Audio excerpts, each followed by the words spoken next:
Bienvenue dans le podcast à contre-courant, le rendez-vous inspirant mettant en avant des parents audacieux qui redéfinissent leur trajectoire pour conquérir leur indépendance. Je suis votre hôte, Nathalie Grimaud-Morvillet, et après plus de 15 ans dans le marketing digital et 4 discriminations à la maternité, j'ai choisi de prendre mon indépendance pour mieux profiter de mes enfants sans renoncer à ma carrière professionnelle. Avec la tribu digitale, j'aide aujourd'hui d'autres parents à faire de même. Chaque épisode présente des histoires captivantes de parents déterminés à équilibrer vie personnelle et vie professionnelle, offrant conseils et inspiration pour un avenir épanouissant et flexible. Retrouvons-nous dans le nouvel épisode du jour.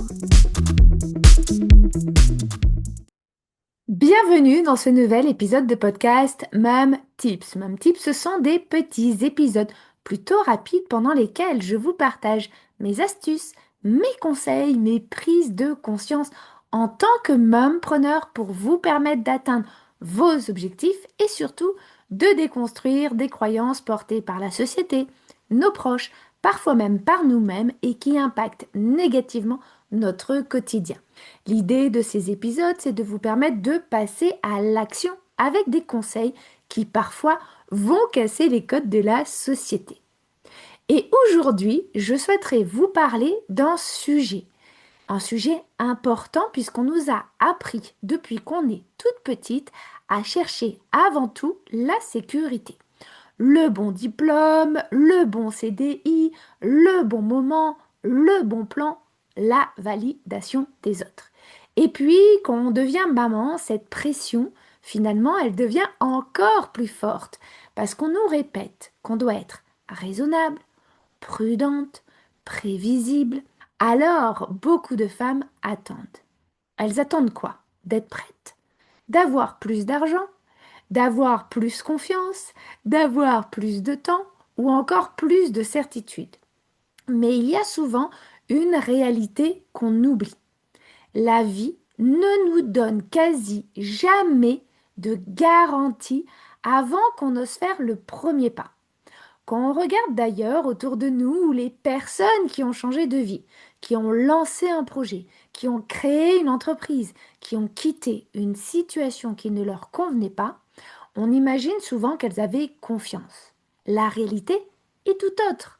La plupart avaient peur, elles doutaient, elles ne savaient pas exactement comment ça allait fonctionner, ni même si ça allait fonctionner, mais elles ont quand même avancé. Parce qu'à un moment donné, elles ont compris une chose essentielle.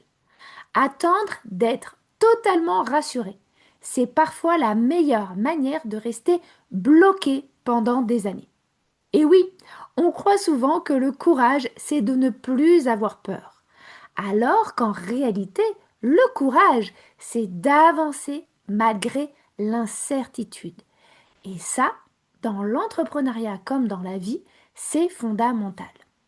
Quand j'échange d'ailleurs avec des mamans en reconversion, j'entends souvent « Et si ça ne marche pas ?» Mais on me pose rarement, voire jamais l'autre question. Et si ça marche? Et si cette décision changeait totalement ma vie en mieux? Et si dans un an, j'allais me remercier d'avoir osé aujourd'hui? Parce que, en restant immobile, on pense éviter le risque. Mais la réalité, c'est que rester dans une situation qui nous éteint doucement, c'est aussi un risque. Le risque de regretter, le risque de la dépression, de l'épuisement, du burn-out, le risque de passer à côté de soi-même et à côté de sa vie. Le risque de montrer à ses enfants qu'il faut toujours choisir la sécurité plutôt que l'alignement. Et attention, oser se lancer ne veut pas dire être inconsciente.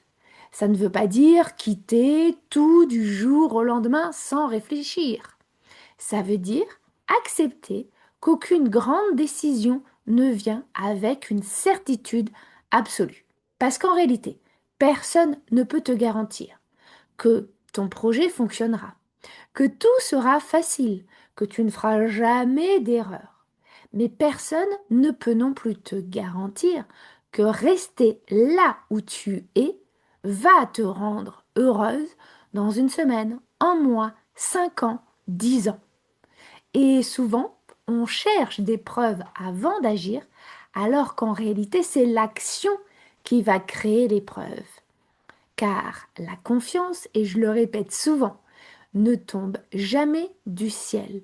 Elle se construit dans l'action, elle se construit dans le mouvement, dans chaque petit pas envoyé à l'univers qui va dire ⁇ Je me donne une chance ⁇ Et parfois, ce qui nous bloque le plus, ce n'est pas l'échec potentiel, c'est le regard des autres, la peur qu'on nous juge, qu'on pense, qu'on rêve trop grand, qu'on dise non mais encore une lubie de celle-là, ce n'est pas raisonnable, ou tu devrais être contente de ce que tu as. Mais les personnes qui vivent une vie alignée, elles ont souvent un point commun. Elles ont arrêté de demander la permission pour essayer. Parce qu'au final, personne ne vivra ta vie à ta place. Alors, aujourd'hui, pour finir cet épisode, j'aimerais te proposer un exercice très simple. Pose-toi cette question. Si j'arrêtais d'attendre une garantie, qu'est-ce que j'oserais faire?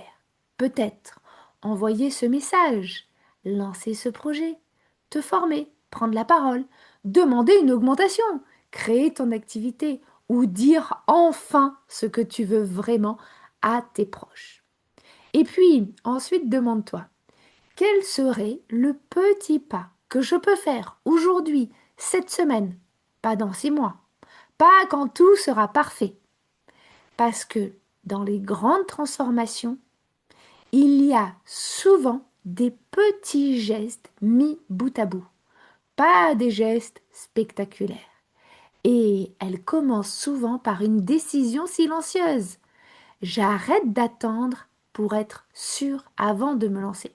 Je me lance et j'avancerai et je vais créer ma propre confiance et ma propre sûreté. Parce que oui, la vie, elle récompense rarement celles qui attendent toutes les garanties avant d'agir. Elle récompense celles qui acceptent d'avancer imparfaitement, mais sincèrement. Alors, si tu avais besoin d'un signe, aujourd'hui le voici.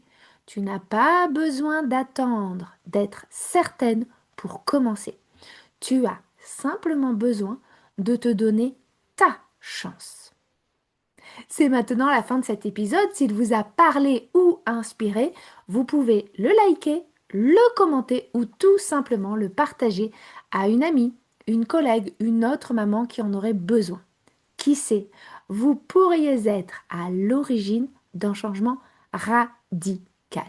Et puis, en attendant notre prochain épisode, je vous souhaite une très belle journée, après-midi ou soirée et surtout, prenez soin de vous.